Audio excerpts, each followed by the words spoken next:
Today we're going to be going all the way to Maine to review this, specifically Portland. We got a nice hometown favorite here with Allagash. Portland? Yeah, you know, you don't really hear a lot about Portland because... Well, Allagash is like 2 hours away from Portland. It says Portland, Maine on the bottle cap. Hey guys, how's it hanging? Jeff here with Northeast Beer Guys, where we review beers from across the country and around the world.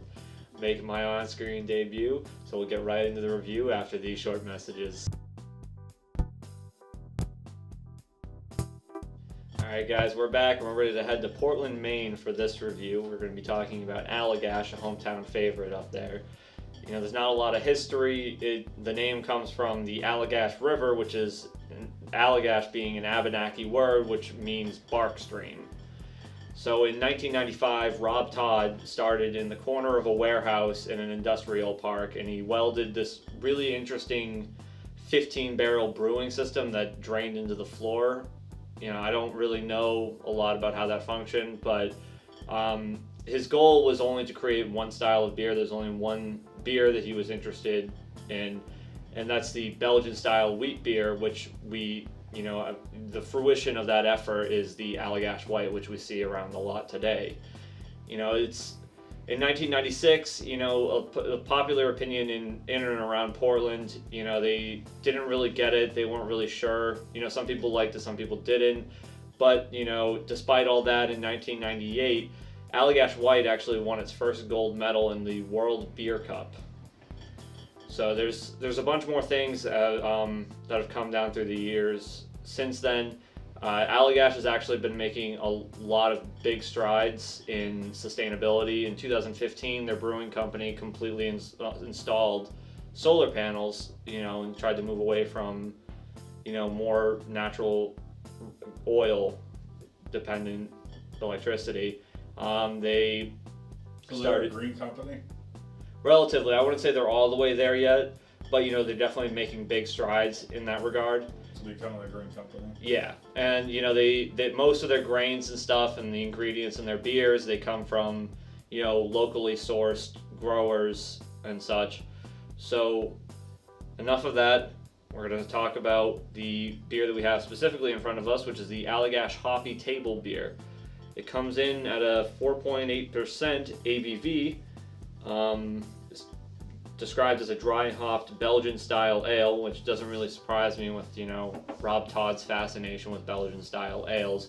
The IBUs aren't available, which I find really strange considering it is a hopped beer.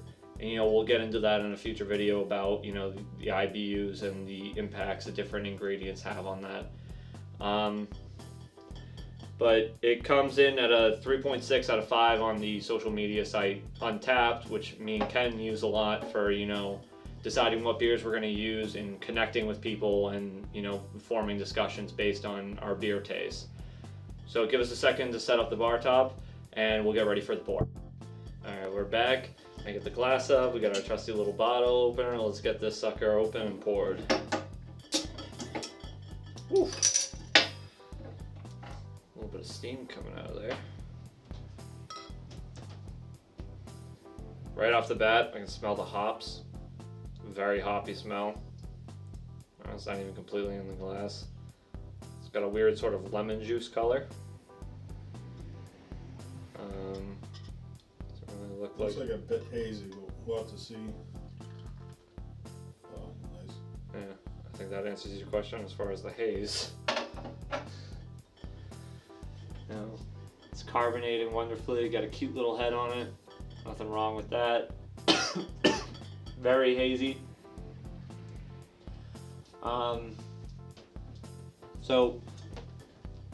So we'll give it a couple seconds to breathe, get a couple close-ups for you guys, and then we'll be right back for the taste.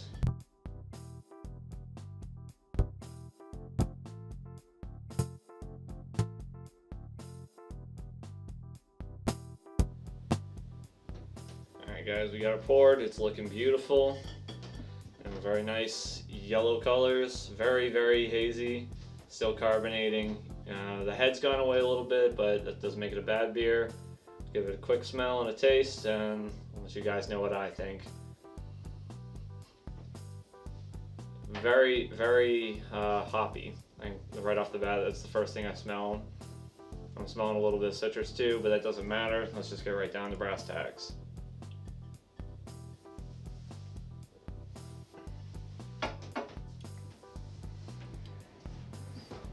That's good. Not an overwhelming hop.